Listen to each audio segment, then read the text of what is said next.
Fala galera, tudo bem? Me chamo Lisandro, esse aqui é meu parceiro Luciano. Boa noite, boa tarde, bom dia, dependendo do dia que vocês estão, da hora que vocês estão assistindo. Estamos Vamos aí. aqui estreando nosso podcast baseado no site que esse cara aqui criou, o podiumbrasil.com.br, onde a gente faz uma cobertura de todas as vezes que o Brasil ou um atleta brasileiro chegou ao pódio, seja ouro, prata ou bronze, seja campeão, vice ou coisa parecida. E tivemos uma ideia, então, que eu espero que seja bem recebida, de fazer o podcast com atletas que marcaram a história no Brasil, marcaram a história de algum esporte. E hoje a gente escolheu um sujeitinho aqui que de repente não é muito conhecido, tal, jogou quase nada, foram só 17 anos de seleção brasileira, foi campeão sul-americano, foi campeão pan-americano, é medalhista olímpico, veio de um grupinho ali, sabe? De um esportezinho que não é muito conhecido no Brasil também. Tenho a honra de receber aqui Bernardo Vôlei. Seja muito bem-vindo, meu querido. Obrigado, Lisandro. Obrigado, Luciano. Uma oportunidade interessante para a gente poder botar em dia nossas conversas, né?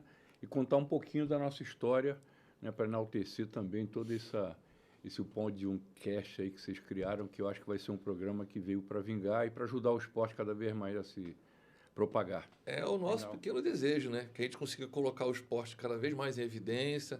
Temos aí vôlei e tantos outros esportes que a gente pode falar no podcast futuro, mas começar com você, eu acho que é um pé direito muito grande. Quero agradecer também ao Luciano por ter todo esse trabalho de fazer esse levantamento e tal. Obrigado, obrigado. E outra coisa, se você gostar, se você quiser, por favor, não esquece lá de clicar no compartilhar, clicar em curtir, se inscrever no canal. É muito importante, ainda mais agora que estamos começando. Quanto mais gente abraçar a causa, mais podcast a gente vai conseguir fazer, garantir que seja algo realmente duradouro, que seja algo muito mais participativo. Quem quiser, coloca comentários aí, ou então, se tiver alguma indicação de algum outro atleta para poder participar, seja bem-vindo, fica à vontade, tá bom? Então, vamos começar do início, né? Sempre bom começar do início, né? Geralmente, sim. O Bernard, como meu amigo falou, Lisandro, dispensa comentários. O cara é um ícone do esporte, não só do vôlei, mas como do esporte em geral, né? E o cara que foi daquela geração de prata que começou, né?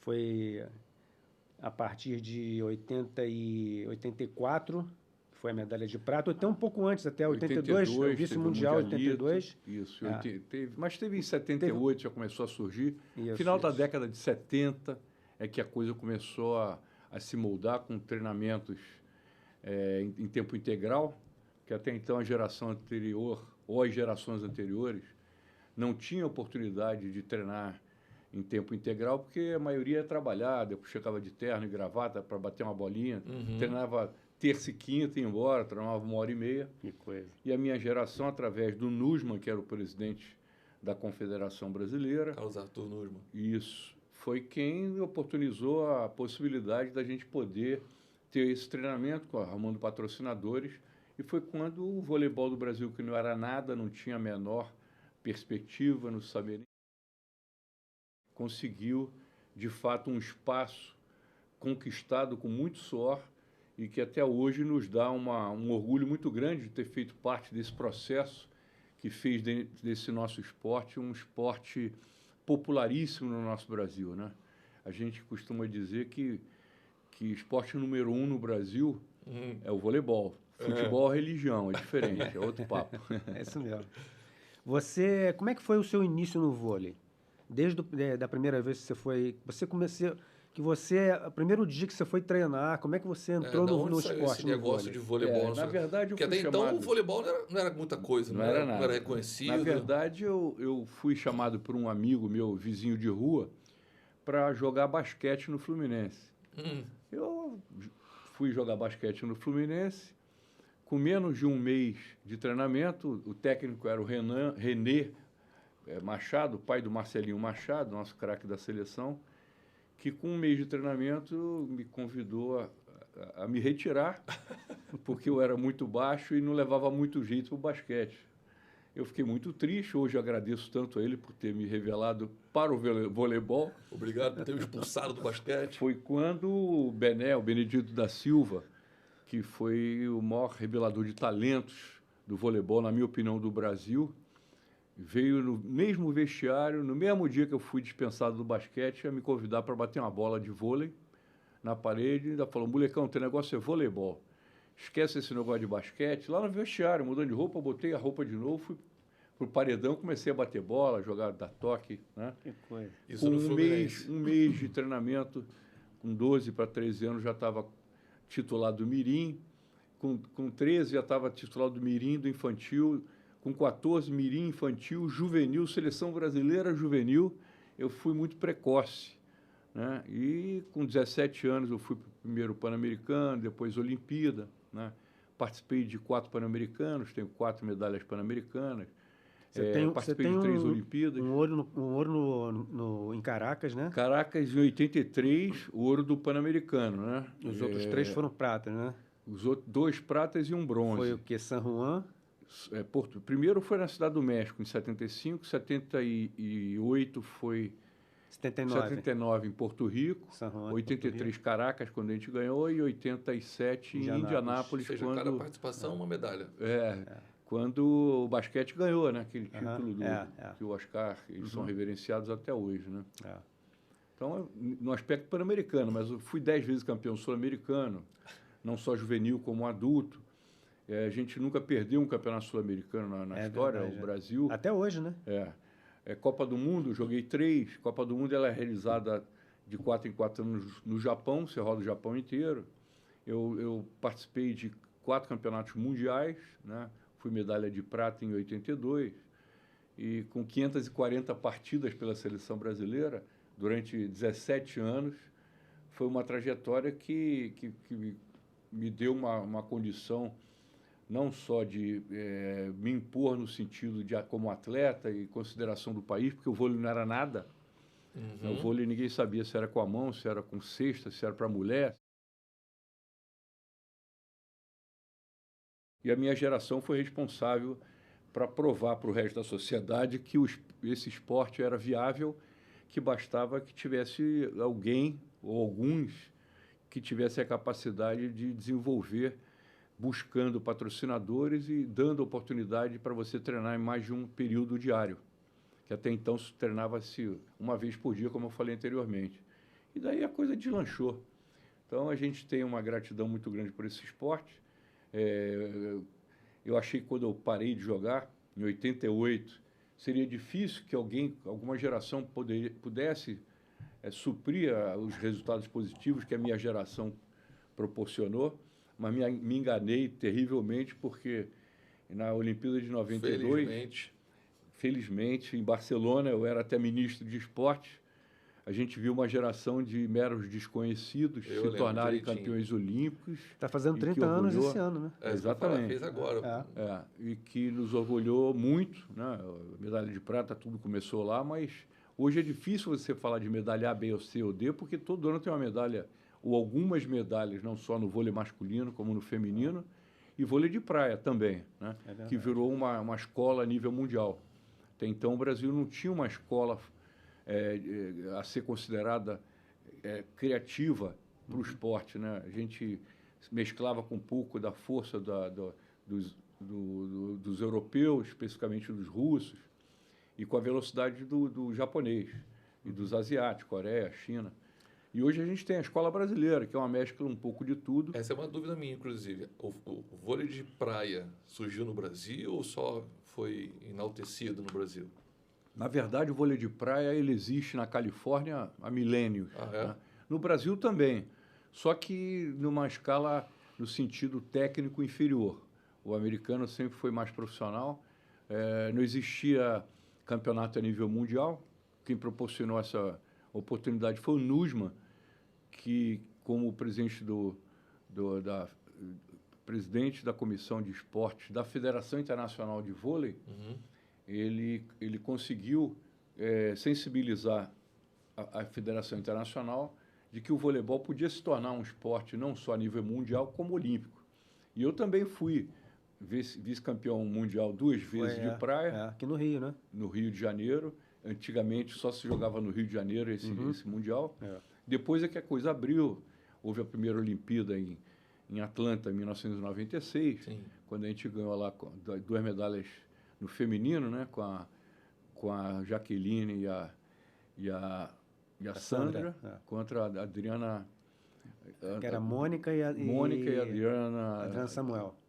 É a irmã do Tandy, né? Irmã do Tandy, exatamente. E aí o vôlei também, até os dias de hoje, o Brasil é uma referência, né? Por isso eu digo que, em geral, o vôlei ele representa para os outros esportes a nível nacional a maior prova de que o esporte no Brasil é viável, porque a gente não era nada.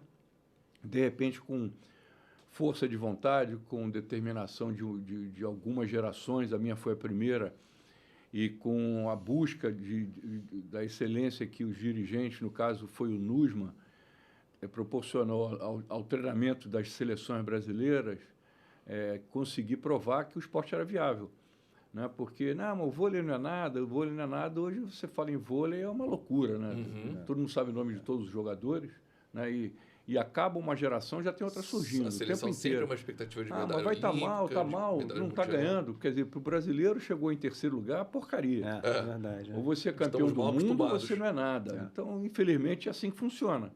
Por sorte, a gente está sempre nos pódios, é o que nos faz ser considerado pela Federação Internacional o primeiro colocado em número de títulos internacionais, já há muitos anos, pelo volume não só adulto feminino, como juvenil, de praia e quadra. O Brasil é o top de linha, está sempre na pontuação máxima como o país número 1 em resultados no voleibol a nível internacional. E como é que você entende, assim, você falou que no começo tinha aquele preconceito, o vôlei, não sabe se era de mulher ou não, mas já tinha um esporte feminino já em destaque, e o masculino, então, correu atrás para poder começar a se formar? Na verdade, não. Em termos de seleção brasileira, o masculino surgiu primeiro. O feminino veio a reboque atrás e depois até passou. Né? Hoje está um equilíbrio muito forte entre os dois.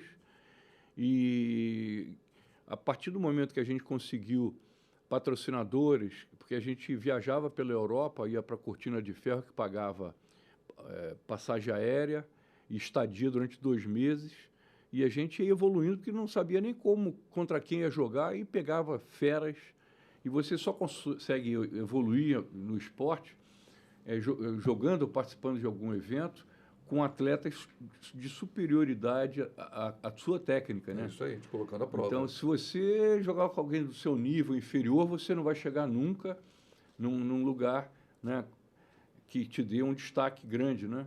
Então, a gente começou ali e foi crescendo aos pouquinhos, né? Veio a Olimpíada de Moscou, em 1980, 76 fomos 7º colocados, em Montreal. Moscou, 80, 5º colocado, eu me recordo bem, viu, Luciana, dessa Olimpíada, porque houve um fato engraçadíssimo. A Polônia tinha acabado era a última campeã olímpica, em 76, no vôlei masculino.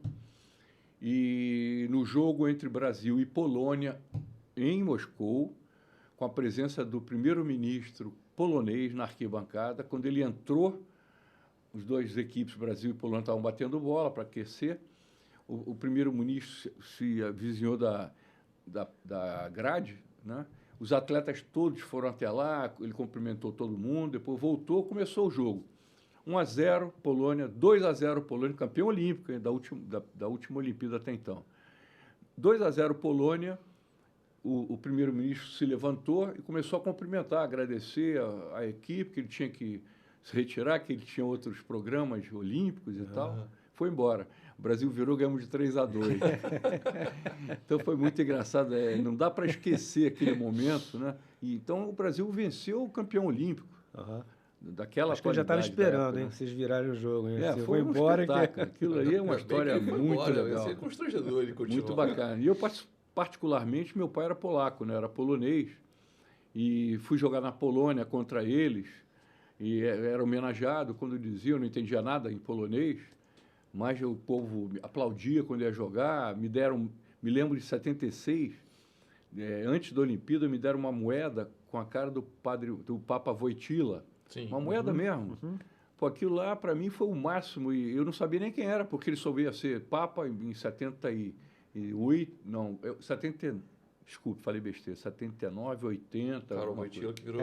finalzinho da João década Paulo de II. 70, né? Porque eu passei por dois papas antes dele, né, como visitando inclusive o Vaticano e tal, mas ele veio, na minha opinião, como o melhor papa da história, o que mais, de fato, passava uma força importantíssima a nível religioso Ele deu um outro ar ao para o mundo, cristianismo, completamente conseguiu diferente. dar uma outra cara. Verdade. E não usava política, né, não tinha esse negócio de política para cá e para lá, ele era sincero com a religião da forma como ele tocava, né? Por sinal, eu ouvi que você é católico, mas também é filho de um judeu. Exatamente. E como é que foi essa mistura religiosa para você? Minha mãe era francesa católica, meu pai era judeu polonês. Meu pai veio fugitivo da Segunda Guerra Mundial, campo de concentração Ele é em sobrevivente, Varsóvia, né? e veio para o Brasil depois da guerra, conheceu minha mãe, que era francesa, judeu, minha mãe era francesa católica, e os dois se casaram, e aí, que religião? Eu deixei rolar, até quando fui casar pela primeira vez com 21 anos de idade, eu me batizei na igreja e virei católico. Mas não que eu não respeite as outras religiões, eu respeito todas. Tanto é que eu brinco, eu costumo dizer que eu sou católico, apostólico, judeu, macumbeiro, evangélico, saravá, e seja o que Deus quiser, acreditando, confiando e respeitando todas as religiões. É isso aí, eu acho muito importante. Legal, legal. Bernardo, me diz uma coisa, a gente tem tanta coisa para falar, né, cara? Tem a parte também de vôlei de praia, mas vamos lá para trás, assim, os primeiros títulos importantes que você conquistou. Você, antes de conquistar a prata em Los Angeles, você foi vice-campeão mundial na Argentina. 82. Contra a União Soviética. A final contra a União Soviética. E um mês antes a gente tinha jogado o Mundialito no Rio de Janeiro contra as 11 principais equipes do mundo. Maracanãzinho, né? Promovido pelo NUSMA, com o Luciano do Vale, né, pela TV Record.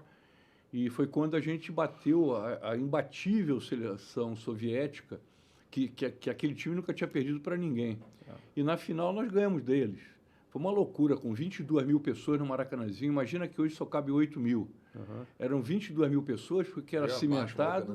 A galera sentava apertada num cimentado e a galera gritando, saque, jornada. Pô, um negócio de louco, uma coisa maravilhosa que a gente conseguiu, uma façanha que até então ninguém tinha conseguido, porque aquela equipe nunca tinha perdido para ninguém.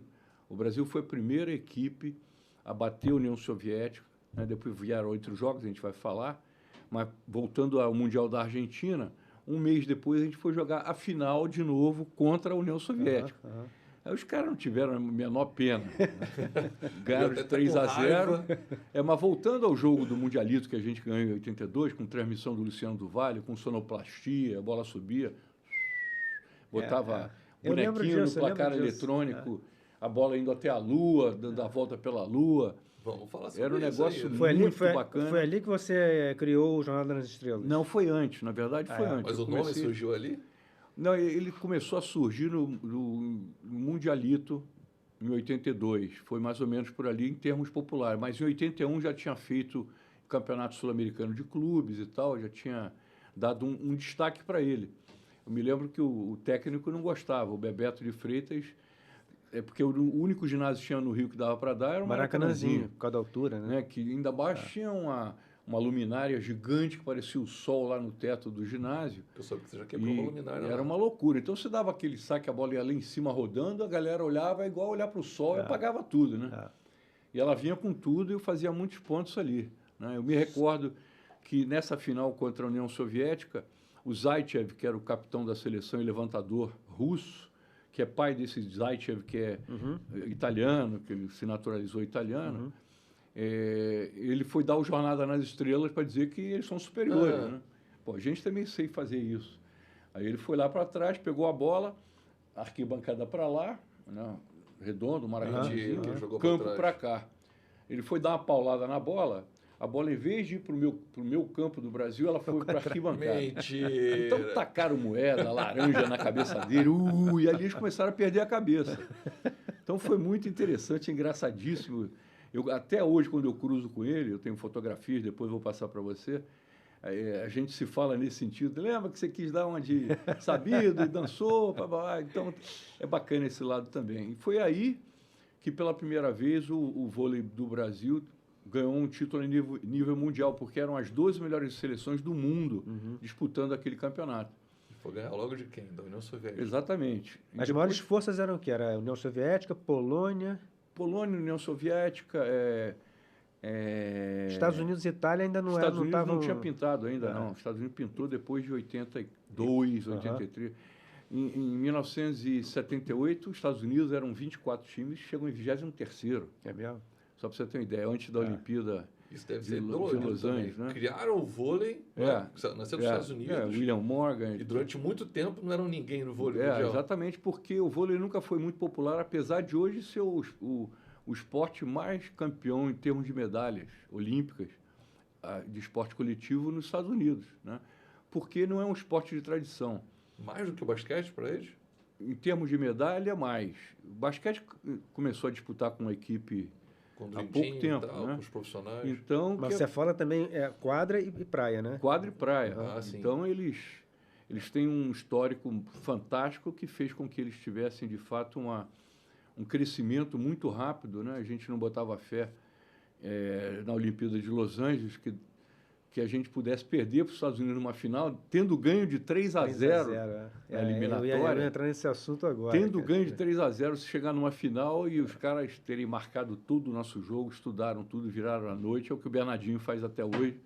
Estuda, porque é a melhor coisa que tem, é você ter cabeças pensantes para te ajudar tecnicamente a como conduzir a partida, a explorar o jogador que tem deficiência no bloqueio de tal parte, o cara que ataca mais para esse lado, o cara que bloqueia melhor ali, o cara que saca naquela posição. Então, são scouts, né? Que o vôlei brasileiro também foi uma espécie de introdutor desse método que fez com que se evoluísse muito a condição de alto rendimento. Mas foi a partir de 84 que, quer dizer, já tinha vindo o boom do vôlei em 82, né? No Mundialito, no Mundial. Mas essa medalha de prata foi a que realmente consagrou essa geração, não foi? A medalha de prata ela é lembrada como uma medalha de ouro, na verdade, porque foi o top do momento máximo dessa geração. Foi quando a gente conseguiu provar para o resto do mundo que o Brasil não era um time que ganha um título e sai. Porque você, quando ganha um título mundial ou olímpico, ou qualquer que seja, você passa a ser o inimigo a ser batido. Então, o alvo número 1. Exatamente. Todo mundo quer ganhar de você. Agora, a manutenção desse resultado positivo é o que te faz ter a consideração de que você é um país de altíssimo nível técnico. É o que está acontecendo hoje com muitos esportes no Brasil, né? Eu que sou membro do Comitê Olímpico Internacional e do Comitê Olímpico Brasileiro também há muitos anos, a gente vê a evolução, né? Não só no nosso país do vôlei, mas, antigamente você passava 3, 4, 5 Olimpíadas sem ganhar nenhuma medalha. E sem ouvir falar de alguns esportes. Então, de 92, não, de 1976 para cá, o Brasil começou a crescer em número de medalhas. E hoje tem o rendimento máximo. Nós tivemos essa Olimpíada de Tóquio agora, foi a melhor performance do Brasil. As pessoas falam, não vai conseguir, as equipes não estão bem treinadas, vai e ganha. E está ganhando. Aí fala, não, mas o Brasil não está com nada em termos de medalhas olímpicas. São 206 países. O Brasil chegar em 12º deve ser muito ruim, né? Aí quando você fala em países, você está falando de países do mundo de altíssimo nível econômico, social, financeiro, esportivo. País em estrutura, e o Brasil muito melhor, tá financiamento muito melhor. Entre os melhores, e vai melhorar ainda agora, né? Na próxima Olimpíada nós vamos ter em Paris um rendimento melhor ainda, como aconteceu agora em Tóquio, que foi o máximo do alto rendimento. E medalhas assim em vários esportes, né? Quer dizer, o brasileiro é bem versátil, né? Ele ganha medalha no tiro, na vela, em tudo, antigamente era só o atletismo, uma medalhinha aqui, João do Pulo, Ademar Ferreira da Silva, e depois a coisa começou a evoluir, e aí começaram a surgir novos esportes que passaram a buscar qual foi a forma que o voleibol teve, isso o Nusman é muito culpado por isso, e começaram a adaptar a nossa realidade para os esportes deles. Aí surgiu uma variedade de esportes que até hoje estão dando maior orgulho para o Brasil, né? A gente tem aí basquete, natação, hipismo, atletismo, judô, vela... vários, né? Tem Boxe. esporte que a gente nunca tinha ouvido falar como destaque. Taekwondo, você vê, é uma loucura. Ganhou medalha agora, foi o quê? É Arco e maravilhoso. flecha. Ganhou medalha no tiro, que há No muito tiro, tempo não ganhava. Sim, sim. Nunca tinha ouvido falar do Brasil É. disputando competitivamente. alguns Eu esportes gostei que de estão falar arco e flecha, da época que o Mar Morto estava doente. É tiro com arco que se fala agora. Sorry. Ele deve ser da época do ping-pong, tá vendo? É tênis de mesa. Mas eu chamo de ping-pong até hoje, porque quem inventou o esporte foi o chinês. E o chinês colocou ping-pong. E aí, pô, os caras foram... O americano mudou para tênis table. Tênis table. Pô, Mas na China pra eles mim, chamam aí, até ter um hoje ping-pongzinho tá legal, meu amigo. Pô, Na China chamam até hoje ping-pong. ping-pong. Eles chamam de ping-pong. Na Olimpíada foi como? Como chamam? Na Olimpíada. Na Olimpíada é tênis Na Olimpíada table. em Pequim. Tênis table. Tênis table, Não, é tudo depois inglês, não. depois tudo inglês. É. A língua oficial do COI é inglês, né? Inglês e francês. Francês. Ah, é francês. não, Dependendo do saiu. país onde você está, também tem uma terceira língua, que é a do país, mas quando a gente tem reunião do Comitê Olímpico Internacional com o mundo inteiro, você tem mais ou menos 7 ou 8 línguas, porque aí entra o árabe, entra o italiano, francês, inglês, espanhol, japonês, e aí entra um monte, né, para você poder acompanhar da melhor forma. O russo é muito importante, né? Dos países que mais trouxe medalha também para uma Olimpíada, né? É assim que a coisa funciona. Vou pegar essa deixa aí, você disse que é membro do Comitê Olímpico Internacional. O que exatamente faz um membro do Comitê Olímpico Internacional? E como é que começou a sua história no Comitê Olímpico Internacional? Primeiro, o Comitê Olímpico Internacional não é qualquer um que vai. Eu quero ir para lá, tá? É isso que eu queria saber. Assim. Opa, tudo bem? Cheguei. Quero saber se tem uma vaguinha aí para mim, meu currículo. Você tem até 115 membros, né? Quando um morre, alguém entra no lugar, ou algum outro país. Tem várias formas de você se eleger. Eu, quando mandei meu currículo, eu já tinha, na época, 13 ou 14 Olimpíadas, né? Inverno e verão da juventude, como atleta, 3 Olimpíadas. Já tinha sido ministro de esporte. Então, essas coisas, essas considerações ajudam muito, porque você passa para uma comissão que analisa cada pessoa que quer ser membro. Você tem mais de 500 candidatos por ano para 3, 4, 5 vagas. Se for o primeiro latino-americano, não é isso? Hein? Se for o primeiro latino-americano no comitê, não é? Não. No Comitê Olímpico, não. No Hall da Fama do mundo. Ah, sim. Hall da Fama, Hall of Fame nos chegar lá Estados depois. Unidos.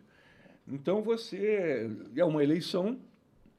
Depois que você é destacado para ter sido escolhido um provável membro, você ainda passa pelo plenário do Comitê Olímpico Internacional para ser aprovado ou não. É uma eleição, não é qualquer um que vai e consegue e entra, né?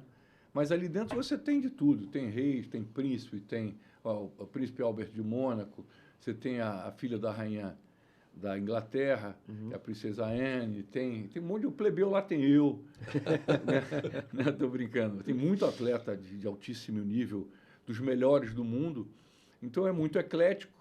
E é um lugar onde você tem mais de 30 comissões, cada comissão tem no mínimo 15 a 20 integrantes, que são todos esses membros do COI. Comissão de atleta, comissão de atleta é outra coisa, que aí eu vou chegar nesse ponto aí da eleição, como é que é feita para cada um entrar nessa situação. Vou entrar agora, que eu já esqueci o que eu estava falando. Você tem algumas formas de se tornar membro. Como presidente de uma federação internacional de esporte, vôlei, futebol, natação, tal, até 15 podem ser eleitos dos 115. E esse membro eleito, ele só é membro do COI quando ele tiver na presidência daquela federação internacional.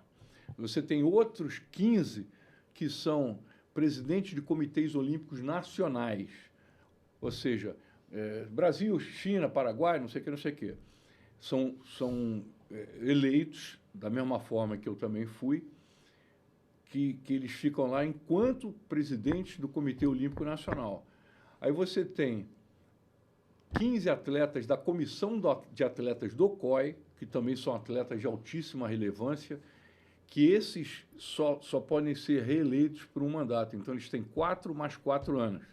Então, toda a Olimpíada tem sempre uma nova eleição de comissão de atletas. E tem 70, como eu, que são escolhidos pelo currículo, pela condição que você teve dentro do esporte. Então, eu não sou... Enquanto eu estiver vivo, eu vou estar lá dentro, né? Legal. Só que com 70 anos, você é considerado membro de honra e você passa a não ter direito ao voto, mas continua acompanhando todos os jogos e tendo todas as atividades normais. Então, é uma atividade maravilhosa, pô, eu tenho um orgulho de ser o 8º brasileiro a ser membro do Comitê Olímpico Internacional na história, né? Legal.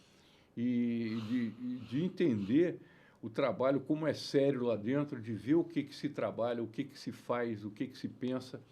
São várias reuniões anualmente, a gente tem que duradouras, dura um dia inteiro uma reunião, tratar de assuntos de todos os tipos, tem comissão de tudo que você pode imaginar. Tudo que você pode imaginar, você tem uma comissão que estuda dentro do que se refere ao olimpismo, seus valores e tudo que representa a Olimpíada para a humanidade. Então, é uma participação muito legal. Por exemplo, novas modalidades vão entrar nos próximos jogos? Isso, eu faço parte dessa comissão. Essa é a comissão de programa esportivo, Olympic Program. Essa comissão é que estuda os esportes que se propõem a se tornar esportes olímpicos. Esses esportes olímpicos, para se tornar olímpicos, eles têm que ter uma popularidade muito grande no mundo inteiro, no mínimo 70 países praticantes. Ele tem que ter uma organização de uma federação internacional só, que tenha execução de jogos a nível mundial, muitas vezes. Ele tem que ter popularidade, ou seja, eventos com pessoas assistindo e tal. E aí ele vai concorrer com outros 50, 60 para talvez entrar 1 ou 2. Mas aí ele entra como esporte... Como é que chama? Temporário? Não. Isso já existiu. De exibição. Isso já existiu. Hoje não é mais assim. Por exemplo, hoje o Comitê Olímpico Internacional ele está trabalhando com a oxigenação e o futuro do esporte em geral olímpico. O que é isso? É buscar na juventude, na garotada, a oxigenação trazendo esporte de juventude, tipo skate, tipo surf, tipo escalada, tipo esporte que se torna... Agora, o street dancing... É isso que eu falo, o street dancing vai ser em Paris, não é isso? Street dancing. Então, isso é para motivação não só dos esportes que estão lá há muitos anos e que não estão tendo uma repercussão muito grande de retorno a nível mundial, para fazer com que eles se cossem para eles não perderem a vaga para algum esporte novo, como trazer a juventude para praticar, para ter como é que se diz? A condição de, através da popularidade desse determinado esporte, né, fazer com que o olimpismo cresça cada vez mais no mundo. Que tipo de esporte está nessa leva aí que pode se tornar olímpico no momento? MMA, por exemplo? O MMA tem um problema sério. Não tem o MMA é parecido com o que aconteceu com o Karatê. Primeiro eu vou dizer com o Karatê como é que eles resolveram o problema. Porque eles foram à Olimpíada de Tóquio. Sim. Foram. Eles não iam para a Olimpíada nenhum nunca. Por quê? O Karatê ele tinha 6 federações internacionais se dizendo a presidente do negócio. Então, era karatê-do, karatê tradicional, karatê aqui, ali. E aí o COI só reconhece uma federação. E passaram anos, eu me lembro da década de 70, quando tinha o Bruce Lee. Pô, o karatê era o top do top e não era esporte olímpico. Por causa disso. O que eles fizeram inteligentemente, há 7 anos atrás? Se uniram e falaram, bom, vamos eleger um só, senão a gente vai passar a vida inteira batendo de cabeça e não vai virar esporte olímpico. O taekwondo já era olímpico, o judô já era olímpico. Foram esportes que foram rapidíssimos se tornaram olímpicos, porque só tinha uma federação internacional. O caso qual que você falou agora? Do MMA. Quantas federações o MMA tem? Fala para mim. Tem organizações, né? Tem o UFC. E o COI só reconhece um. Se você juntar isso, não adianta dizer para eles, que eu canso de falar, por que vocês não se organizam? Vão buscar junto em vez de só reclamar que não é, eu sou o melhor esporte do mundo, eu quero estar lá dentro, se você não faz a campanha. Fazer a campanha é unificar, é mostrar para o Comitê Olímpico Internacional que você tem organização, tem competência, tem popularidade, e fazer com que a coisa de fato evolua, né? E então tem que seguir os eu princípios, vejo né? com muita dificuldade. Se entrasse, eu não tenho a menor dúvida, o Brasil ia arrebentar, porque a gente ganha muito, principalmente com jiu-jitsu. Essa é uma outra dúvida também. Que é outra coisa. Jiu-jitsu tem várias escolas de jiu-jitsu. Tem. E quantas federações internacionais tem? Um monte. É verdade. O qual só reconhece uma. Seria como, por exemplo, o futebol ter 8 federações internacionais. Como é que vai ser Quem o é que é futebol? o líder do Então, alguém futebol tem em que si? ter a liderança. Quem é que Ou como fala pelo se esporte? tivesse 10 comitês olímpicos internacionais. E aí? Aham, quem é que fala pelo Então, esporte? você tem que ter uma linha só um reconhecimento e a coisa poder andar da melhor forma possível. Tem algum brasileiro que está lutando para chegar a um esporte brasileiro? Um monte deles. O futsal, por exemplo. Futsal, é verdade. Né? Futsal era um esporte que ia dar, com Pode certeza, crer, alguma não medalha. é olímpico, né? Mas Como pode? Futsal foi... Pergunta para a FIFA. O responsável é a FIFA. E a FIFA não se mexeu para isso. Até agora. nos Isso Jogos eu não Pan-Americanos. sei. Ele participou uma vez só no Rio e depois não entrou mais. O futsal é um orgulho que o brasileiro tem. Aliás, é um dos esportes mais bonitos e praticados. O próprio futebol de areia é outro esporte que tem uma gama de qualidade, de imagens, de tudo que você pode fazer. Você une como é que se diz, a natureza ao esporte, a areia da praia. Né? Foi como o vôlei de praia se tornou um esporte olímpico, né? Então, o espaço existe para todos. Só que você tem que não ter só uma organização. fila, tem esporte que não tem facilidade por causa da televisão. Vou dar um exemplo. Vela. Esporte que eu adoro, é o squash. Squash. Sim. Squash, você se vê na televisão, você não vê a bolinha. É verdade. Muito difícil. Ela é muito pequenininha, muito rápida. Então, para a televisão, é difícil. E a quadra é pequenininha, então você não dá para ter na mais de televisão, 40, com 50 plateia pessoas também, não tem como ter assistindo. plateia É assistindo. um esporte lindo, eu joguei muito squash.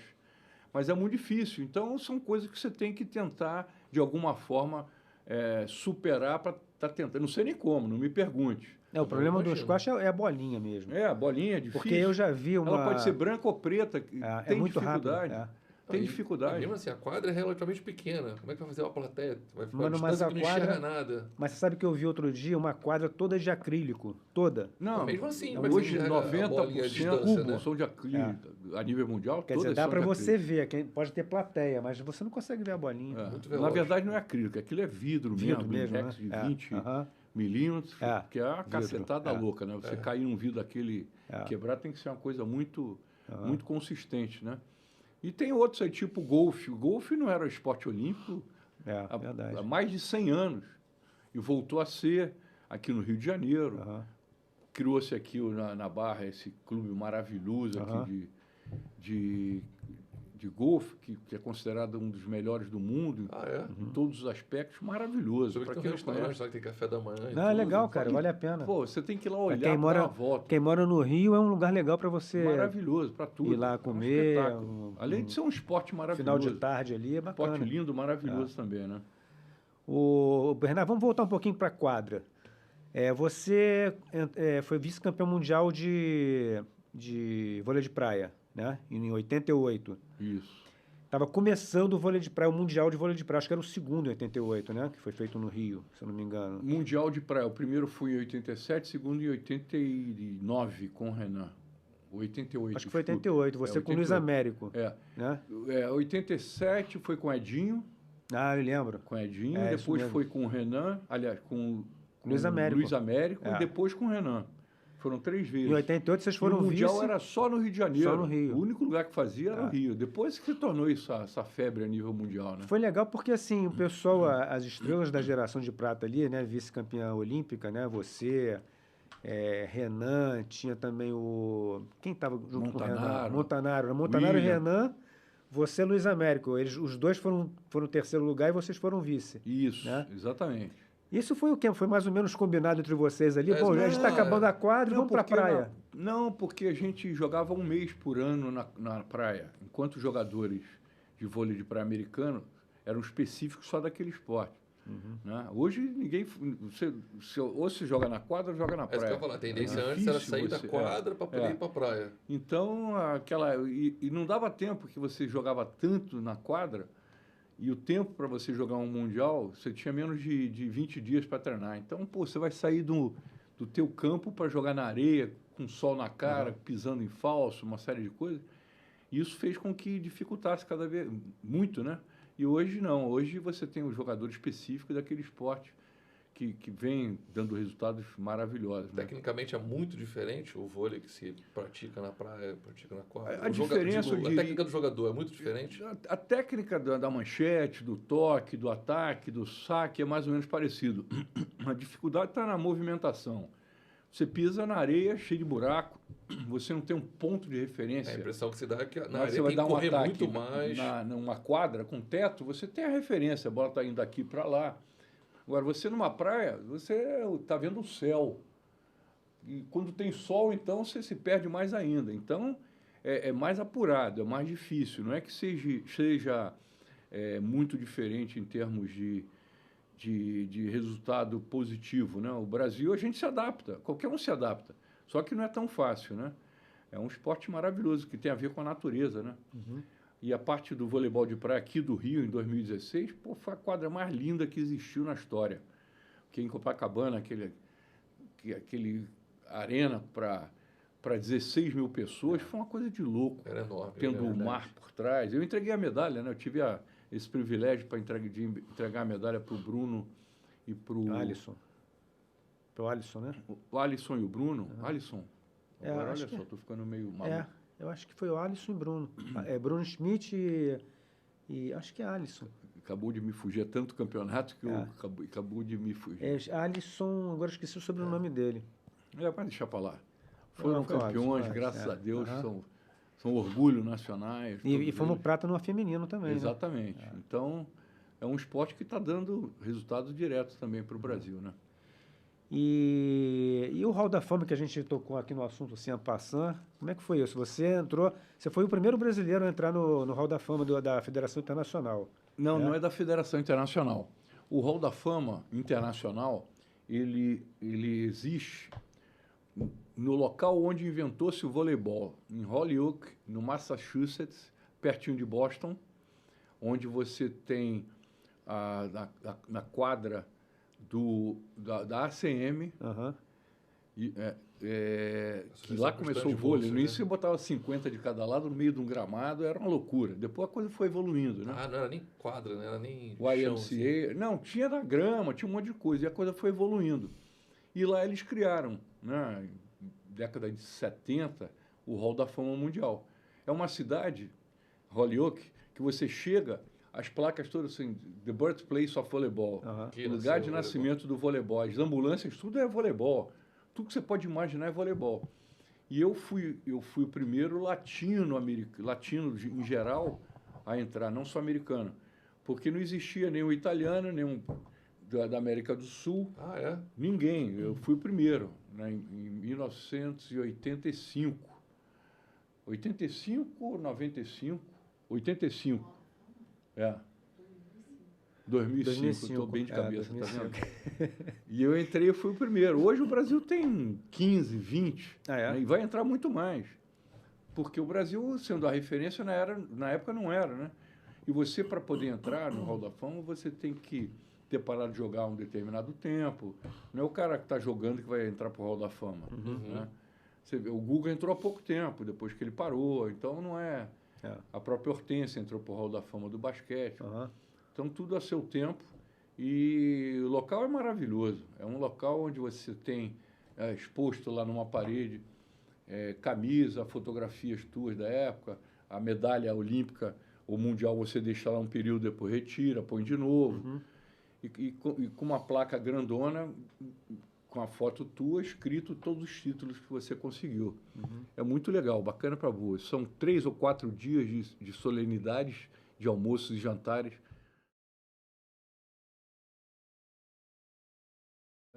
Perto de Boston, você falou? Pertinho de Boston, dá menos de 1 hora de distância. Fica a 8 quilômetros do basquete. Do basquete. Do basquete é um espetáculo. O negócio do basquete é uma bola gigante de basquete, que é maravilhoso de fato. Mas o basquete foi criado no Canadá, né? A invenção do basquete, eu não sei te dizer. Acho que foi Canadá. Não sei te dizer. Bola ao cesto. Mas fica em Brooksfield, um negócio assim, pertinho de pertinho de Holyoke, no Massachusetts também, bem Entendi. pertinho. Muito interessante. Você é Hall da Fama do voleibol internacional e do COB também, né? A do COB eu fui eleito também há 2 anos, muito bacana. Essa é uma homenagem que o presidente Paulo Vanderlei criou, que eu acho muito bonito, o reconhecimento do teu país através do Comitê Olímpico, de personalidades que fizeram pelo esporte alguma coisa que desse a visibilidade brasileira no mundo.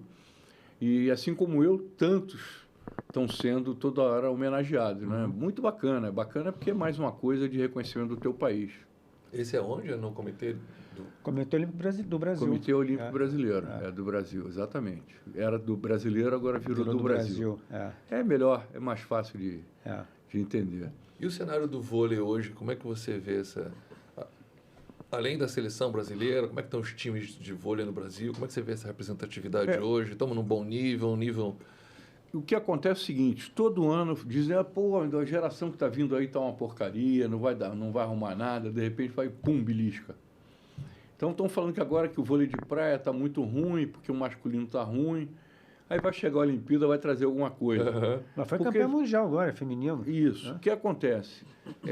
Você tem novas gerações surgindo o tempo inteiro, em função da popularidade, em função dos resultados positivos.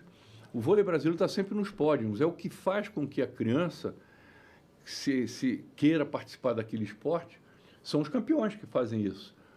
Eu não vou praticar judô se eu não tivesse um Aurélio Miguel, um Rogério Sampaio, para me puxar, para fazer eu praticar aquele esporte.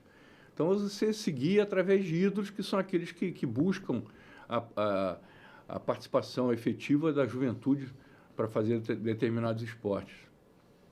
Vamos falar de política? O Bernard foi deputado, né?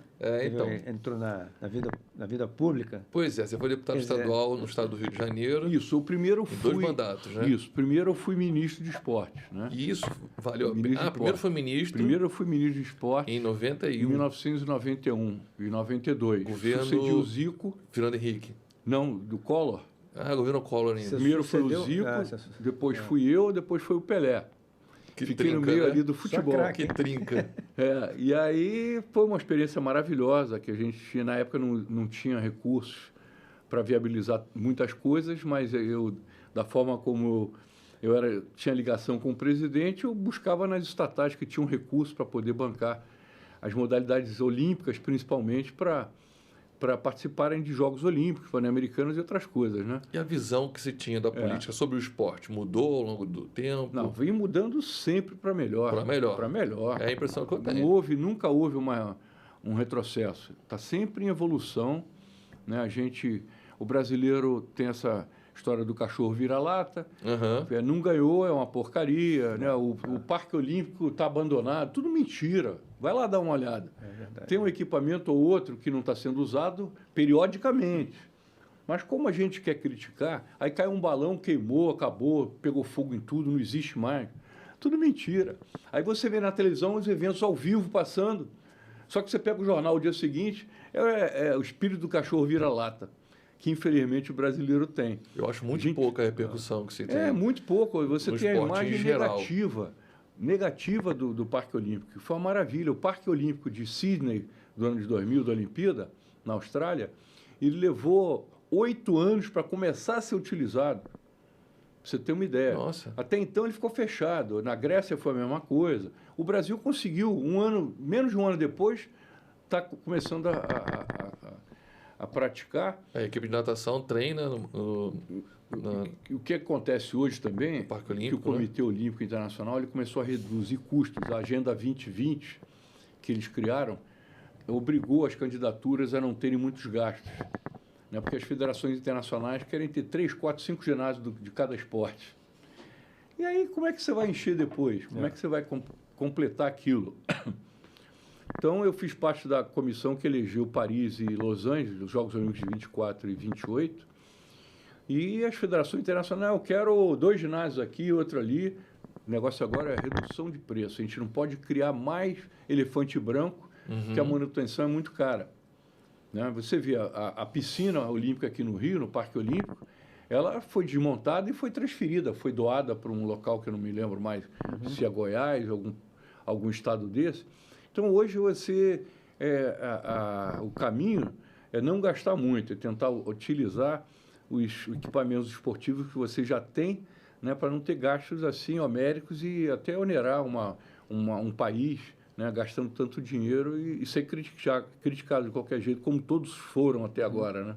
Vocês têm influência, assim, para trazer eventos internacionais, como o Mundial de Atletismo, por exemplo, vinha aqui para o Estádio Olímpico, para o Newton Santos? Como é que vocês... Não, vocês eu têm não tenho nada a ver com isso. É a Federação Internacional de Atletismo. Mas o Comitê Olímpico Brasileiro... Sim, tem uma influência, ele pode ajudar.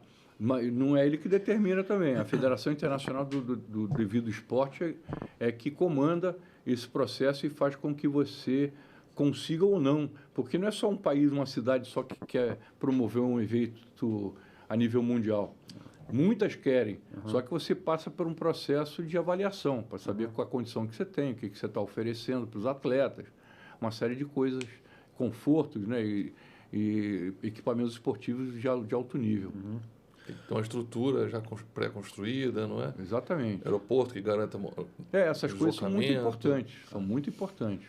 Ô, Bernard, me diz uma coisa, a geração de 92 fez 30 anos agora, vocês vão fazer 40 do vice mundial e daqui a pouco 40 do vice da prata, né, da prata de Los Angeles. Vocês costumam se reunir, pessoal dessa geração, para comemorar? Olha, nunca houve tanto encontro, principalmente por WhatsApp, por internet, porque esse negócio de WhatsApp fez com que o mundo ficasse pertinho uma coisa da outra, né? Mas já houve a Confederação Brasileira de Vôlei já fez diversas homenagens. O próprio Radamés, com o Toroca, o atual presidente, fez um encontro de todos os atletas olímpicos medalhistas da história. Olha, medalhistas não, que participaram dos Jogos Olímpicos. Então, veio lá de trás, o vôlei entrou na Olimpíada em 64. Então, teve jeito. O Nussmann jogou em 64, pra você ter uma ideia, em Tóquio. Então, foi bacana, porque cada ano olímpico tinha uma bandeira do ano com os atletas que participaram do vôlei daquela Olimpíada. Que legal. Bacana para burro. Agora teve um encontro da geração que jogou os Jogos Olímpicos de Munique, na Alemanha, em 72, que houve o atentado lá, os atletas israelenses. Em São Paulo, houve um almoço. Bacana para burro, um reconhecimento e uma volta ao encontro dos atletas que não se veem, alguns há muito tempo. A minha geração, ela tem muito contato, a gente tem contatos, graças a Deus, todos estão muito bem sucedidos, né? Cada um enveredou por um canto, a maioria dentro do voleibol mesmo, né? Ou dentro do esporte, e a gente vai tocando o nosso barquinho. A gente está próximo do fim, né? Eu queria tocar num último assunto também. Eu ouvi falar que você tem uma paternidade muito esportista, que seus filhos todos seguiram o caminho do esporte. Seu filho mais velho é bicampeão mundial de longboard, não é isso? De pranchão, exatamente. Tem um programa no canal Off, que é o 9 Pés de Pranchão, é o Phil Hasman, está morando na Califórnia agora, né? E você tem outros 2 filhos do basquete. 2 filhos no basquete, você vê, Casa de Ferreira e Espeto de Pau. Existe uma rivalidade, saudável, né? Entre Exatamente. quem é do basquete e do vôlei. Né? A minha filha, a Bianca, ela mora na Austrália, em Perth, do outro lado de Sydney, lado oposto, e nasceu agora meu 5º neto. Que legal, que legal. Eram 4 meninas, agora veio mais um menino. A Austrália então, é pertinho daqui, né? Pertinho, perto do bonde, o bonde do Tigrão chega lá rapidinho, uma coisa fácil. Mas é um país maravilhoso, a Austrália, imbatível. Mas o que está jogando basquete, está jogando já profissionalmente, tudo? Já... Na verdade, os dois estão trabalhando muito, estudando muito, né? O Guilherme, que é o segundo filho, o primeiro filho com a Carminha, com a minha esposa, eu tenho 2 casamentos. O primeiro é o Phil e a Bianca, e tenho com a Carminha o Guilherme e o Bernardo. O Guilherme está com um negócio de carro, de aluguel de carro temporário. Você pega aqui o carro e entrega ali. Né? Que está dando um sucesso muito grande. Estudou na PUC. O de 19 anos, que é o Bernardo, está também na PUC, fazendo economia. Ele foi convidado e está participando do grupo de alunos da elite dos alunos de economia da PUC. Poxa, então, bem encaminhado. Então, estão muito bem encaminhados, graças a Deus. Maravilha. E a gente feliz porque vai ter muito neto ainda para chegar. Legal, Esse é legal. Estamos chegando ao Bacana. fim? Estamos chegando, né? Acho que é. Como é que tá, Netinho? Por mim, eu fico mais aqui 1 hora ouvindo vocês. Tem alguma história que você queira contar para a gente poder encerrar? Alguma uma coisa que você queira registrar? O Bernard foi chefe de missão várias vezes. Várias né? vezes, inclusive a Olimpíada do Rio. Olimpíada do Rio. O que um chefe de missão faz num evento desses? Não, o chefe de missão, principalmente quando ele é do esporte, o meu caso e tantos outros que já foram, ele tem a seguinte missão, é de passar ao atleta a melhor forma de conforto para que ele não reclame de nada. O atleta que está insatisfeito porque a comida está fria, porque o ônibus atrasou, porque o tênis está apertado, porque a luz do ginásio é fraca, ele vai transferir para esses problemas a má performance, o mau resultado. Então, a nossa função é tentar ao máximo calar a boca desse atleta, dando tudo o que ele precisa. Para não dar desculpa nenhuma, para botar Para não ter culpa problema. na comissão. Então, como eu aprendi isso, eu vivi muito isso, né? Jogando 3 Olimpíadas, 4 Pan-Americanos, 17 anos de seleção, a gente aprende e tenta dar esse conforto para o atleta para ele exatamente não ter esse tipo de situação. Né? Tem situações que o chefe de missão não tem nem como ele decidir. Vou te dar um caso, você estava em Lisboa, nos Jogos da Lusofonia, que é outros jogos da língua portuguesa, que surgiu dentro da delegação 2 atletas. Portugal não tinha tido nenhum caso de H1N1. Nenhum. Portugal, o país. O país inteiro. Nós levamos 2 atletas que tiveram um negócio lá. E aí, como é que você vai explicar? Primeira coisa é pegar o teu presidente do comitê, que era o NUSMA, e expliquei a situação. Ó, vamos ver, chama o governo português, explica o que está acontecendo e vamos ver qual a solução que eles dão. Tem um, inclusive, do taekwondo, que foi campeão, fez o teste depois do mesmo dia e deu positivo. Então, ficaram isolados 10, 15 dias, porque era até então uma doença que matava muito, né, na época. E assim que a coisa funciona. Você tem a sua limitação para decisões, né, que você tem que, de fato, observar. E quando for na questão do comportamento, na questão da disciplina, tem situações que você vai ter que mandar o atleta se retirar. Que não dá nem para contar, porque tem casos aqui que foram incríveis, que chega numa hora que você tem que falar assim, meu amigo, pega a tua mala, pode voltar. Tem que ter um jogo de cintura. Time's over, acabou para você. Não precisa nem dar nomes, mas já teve confusão, já teve... Problemas de todo tipo que você pode imaginar. Acontece de tudo numa Vila Olímpica. Sim, né? não é só numa vila, mas você em casa tem problema com teus filhos, com a tua mulher, com o teu parente. Imagina um monte de atleta no auge do alvoroço físico e de contatos e de coisas que acontecem, né?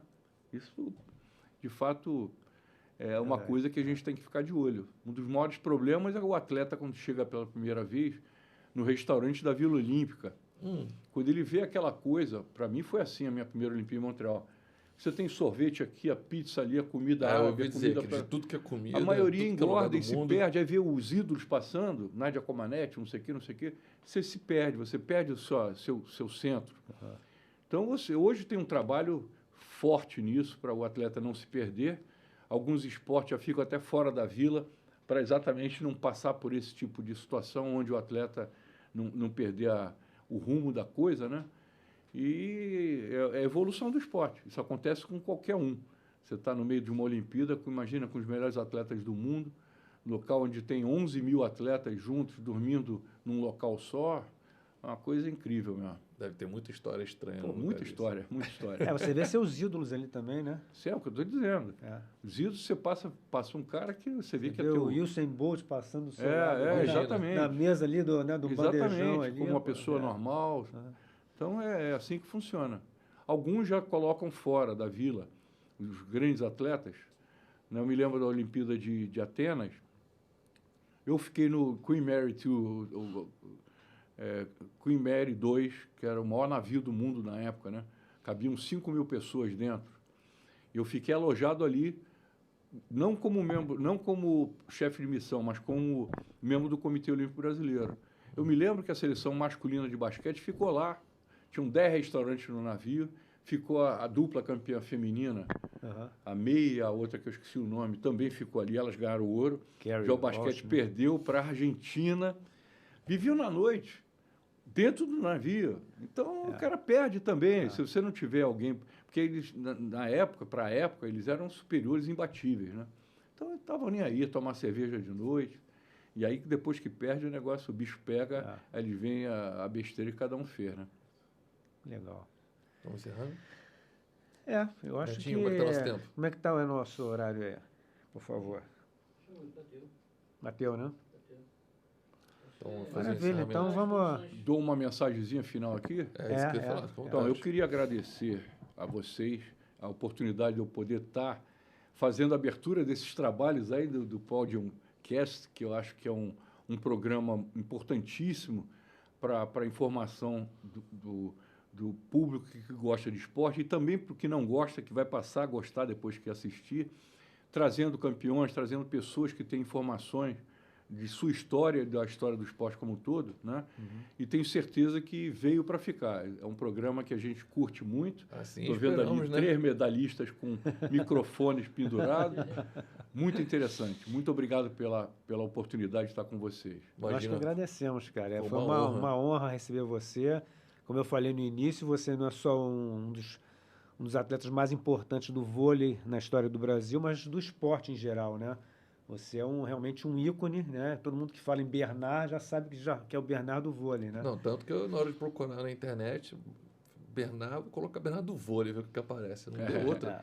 Aparecia um monte de referências, tanto para imagem, vídeo e tal. Então a gente começou com um peso pesado do esporte do Brasil. Eu também acho. Começamos com o pé direito, começamos Obrigado, eu super que feliz. agradeço. bem representados. Várias histórias interessantes, essa parte de dirigente também, suas medalhas.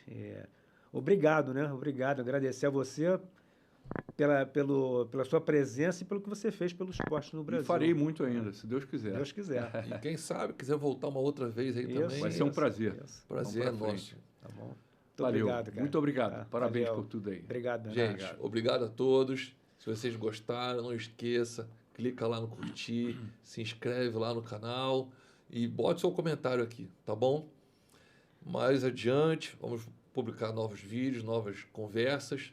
Espero que tenham gostado. E entra no site também para dar uma olhada lá Não nos esquece do últimos site do resultados. Luciano. Ali tem de tudo. Tem voleibol, tem punhobol, tem rafting, tem de tudo ali. São quase 60 esportes. www.podiumbrasil.com.br. É isso aí, ó.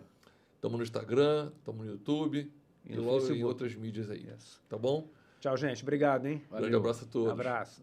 Obrigado. Fechamos. Legal. Pode levantar? Pode. Pronto. Ficou bonito?